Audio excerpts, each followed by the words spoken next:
Hai, Assalamualaikum warahmatullahi wabarakatuh. Berjumpa lagi di YouTube channel saya, YouTube channel yang tentunya selalu memberikan informasi mengenai seputar perkuliahan di universitas terbuka dan kegiatan apa saja yang saya lakukan selama berkuliah di universitas terbuka.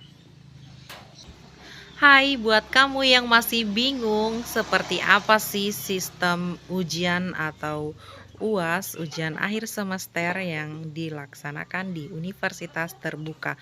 Skemanya seperti apa sih? Terus jadwal dan tempat ujiannya itu tahunya dari mana? Oke, kita bahas ya, teman-teman. Jadi yang pertama yang perlu kita tahu bahwa kita harus selalu rutin dan aktif mengecek laman MyUT yang kita punya akun MyUT di myut.ut.ac.id. Oke, kita wajib untuk selalu memeriksa agar kita tidak ketinggalan jadwal-jadwal penting. Jadi sebelum pelaksanaan UAS, kita kan sudah mengikuti tuton.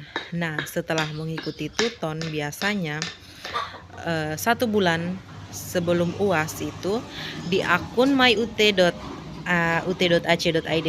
yang kita punya itu akan diberikan pengumuman mengenai jadwal dan juga tempat. Jadi kalau teman-teman bingung untuk mencari tahu, teman-teman bisa klik di akun myut.ut.ac.id, terus teman-teman masuk ke akun mahasiswa kalian, terus teman-teman bisa mengecek di uh, ujian ya, klik ujian. Nah, di ujian itu kita akan bisa melihat ketika kartu tanda peserta ujian atau KTPU kita apakah sudah ada atau tidak. Jadi kita akan mendapatkan KTPU atau kartu tanda peserta ujian. Nah, kartu tanda peserta ujian ini bisa teman-teman cetak ya. Nah, di kartu tanda peserta ujian ini semuanya sudah tercantum dengan jelas mengenai jam waktu ujiannya, harinya hari apa, tanggalnya, dan sistem ujiannya seperti apa. Apakah dia berbentuk ujian tertulis tatap muka atau ujian TTM ya, atau mungkin ujian UO, ujian online ya, atau mungkin juga ujian THE atau Take Home Example.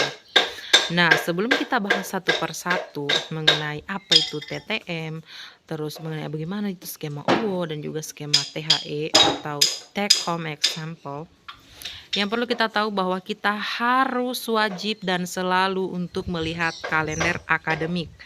Gunanya untuk apa? Gunanya untuk kita mengetahui tanggal berapa kita bisa mencetak KTPU, terus tanggal berapa pelaksanaan ujian. Dan biasanya di KTPU itu sudah jelas semuanya. Misalkan mata kuliah bahasa Indonesia, misalkan ini kan misalkan masih di semester 1 ya, jadi mata kuliahnya masih mata kuliah umum. Mata kuliah bahasa Indonesia kodenya kode ini misalkan. Setelah kodenya itu masuklah dia di jam ujiannya, jam keberapa, terus harinya, jamnya, dan lokasi ujiannya di mana. Terus sistem ujiannya itu akan tertera apakah dia skemanya ujian TTM atau tatap muka ya, ujian tertulis tatap muka yang biasanya itu pilihan ganda ya. Kalau untuk TTM biasanya pilihan ganda dan soalnya itu rentan antara 30 atau 50 butir soal tergantung dari mata kuliah yang teman-teman sedang diujikan ya. Lalu berikutnya itu skema ujian online. Nah, untuk skema ujian online ini sistemnya itu biasanya kita dikumpulkan di satu tempat, entah itu di gedung sekolah atau di gedung UPBJJ UT masing-masing. Nah, biasanya skemanya itu kita ujiannya pakai komputer ya, tapi soalnya sama seperti TTM yaitu pilihan ganda. Nah, terus apa bedanya TTM sama UO? Selain dari metode atau caranya yang beda, kalau TTM dia kan kita ujian seperti ujian pada umumnya, ujian tertulis ya, pakai kertas, pakai pulpen, ataupun juga pakai pensil 2B ya. Jadi kalau kita mau TTM, kita harus mempersiapkan pulpen, mempersiapkan pensil 2B ya tentunya, terus penghapus, terus mistar untuk bulat-bulat karena kan kita diberikan lembar lembar jawaban komputer ya. Jadi lembar jawaban komputer yang dibulat-bulatkan, sama seperti saat kita ujian sekolah dulu ya waktu di SMA. Sedangkan untuk ujian UO atau ujian online, skemanya itu kita dikumpulkan di satu tempat yang sudah ditentukan dan sudah tertera di KTP, di kartu tanda peserta ujian, misalkan di SMA atau di SMP, pinjam gedung ya misalkan. Tapi kalau misalkan yang di UPBJJ UT masing-masing juga biasa ada itu. Setelah itu kita dikumpulkan di sana dan kita lihat jam keberapa kita melakukan ujian, terus hari apa, tanggal apa, semuanya sudah ada di KTPU tertera. Setelah itu kita akan mengisi jawaban yang ada di layar komputer. Adapun bedanya ya, kalau TTM kita tidak serta-merta langsung tahu. Kalau TTM ya, TTM kita tidak serta-merta langsung tahu jawaban kita berapa benar, berapa salah. Sedangkan di UO, setelah kita menjawab dan kita mengklik untuk menyerahkan jawaban kita, maka jawaban yang benar maupun jawaban yang salah akan langsung terbaca. Jadi kita akan langsung tahu berapa jawaban yang telah kita jawab dengan benar dan berapa jawaban yang telah kita jawab dengan salah. Nah, itu dia bedanya ya, beda yang kedua. Jadi teman-teman harus bisa bedakan.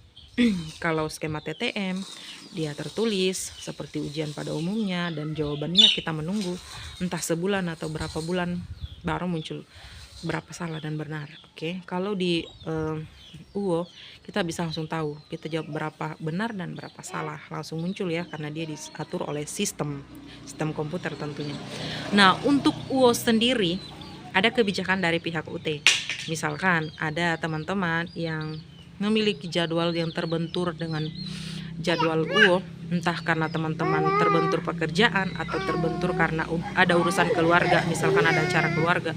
Jadi teman-teman bisa mengajukan UO yang diadakan di rumah masing-masing. Tapi dengan catatan, setelah jadwal di KTPU sudah muncul, teman-teman melakukan laporan kepada pihak UT. Dalam hal ini misalkan teman-teman melapor di UPBJJ setempat ya, yang dekat dari kediaman teman-teman. Teman-teman melakukan pelaporan bahwa di tanggal sekian saya tidak dapat melakukan UO karena alasan pekerjaan atau karena ada urusan keluarga. Jadi teman-teman akan diberikan kebijakan untuk melakukan UO di rumah, tapi dengan catatan bahwa teman-teman harus punya 2 laptop ya. Entah bagaimana skemanya, tapi saya belum pernah melakukan skema untuk UO di rumah ya. Tapi katanya info yang saya dengar ketika melakukan klinik ujian ya waktu itu, yang menyampaikan itu pihak UT sendiri yang mengatakan bahwa kalau skemanya UO di rumah itu kita harus punya laptop 2. Jadi saya mengasumsikan seperti ini. Kemungkinan laptop yang satu dipakai untuk menjawab soal dan laptop yang satu digunakan untuk panitia pengawas mungkin ya. Mungkin kita akan melakukan semacam Zoom meeting ya, supaya kita dilihat bahwa kita benar-benar mengerjakannya dengan benar-benar jujur tanpa melakukan kecurangan. Kemungkinan seperti itu, karena walaupun skemanya UO dan kita melakukan di UPBJJ itu atau di tempat yang sudah ditentukan, itu tetap ada pengawas. Jadi kalau misalkan seperti itu, berarti kalau kita mengerjakan di rumah, maka otomatis kita juga pasti akan diawasi kan. Kita akan dilihat kalau kita benar-benar mengerjakannya itu dengan benar-benar jujur dan tidak melakukan kecurangan. Itu skema yang UO ya. Jadi kita sudah bahas skema TTM, lalu skema UO, dan berikutnya skema yang ketiga yaitu THE atau Take Home Example. Nah, THE ini dia bentuk soalnya itu adalah esai. Jadi kita bisa mengunduh naskah soal dan kita kerjakan di rumah. Dengan catatan kita bisa melakukan open book atau buka buku dengan ketentuan tetap melakukan pemberian jawaban atau mengacu pada ketentuan yang berlaku di universitas terbuka. Jadi skema yang ketiga atau skema terakhir itu yang THE atau Take Home Example ini, kita bisa menjawab soal tersebut di rumah. Oke, dan soalnya itu berbentuk esai ya. Kita diberikan satu soal lalu kita jawab dalam bentuk esai ya, bukan pilihan ganda. Oke, sampai sini sudah ada gambaran ya teman-teman. skema ujian yang akan kita dapatkan ketika melakukan perkuliahan di universitas terbuka. Jadi teman-teman tetap semangat, tetap kuat, dan tetap sehat tentunya. Oke, sekian dari saya. Wassalamualaikum warahmatullahi wabarakatuh.